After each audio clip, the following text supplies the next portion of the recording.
If you want to set a song as a ringtone on Xiaomi 15T or 15T Pro, you can go to Settings. Next, we're gonna scroll down over here and choose Sound and Vibration. And of course, after that, we can go to Ringtone.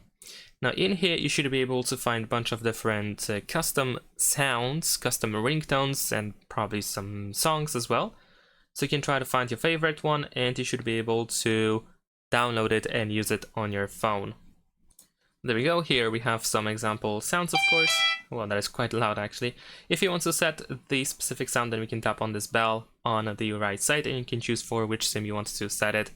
And once it is downloaded, you should be able to use it.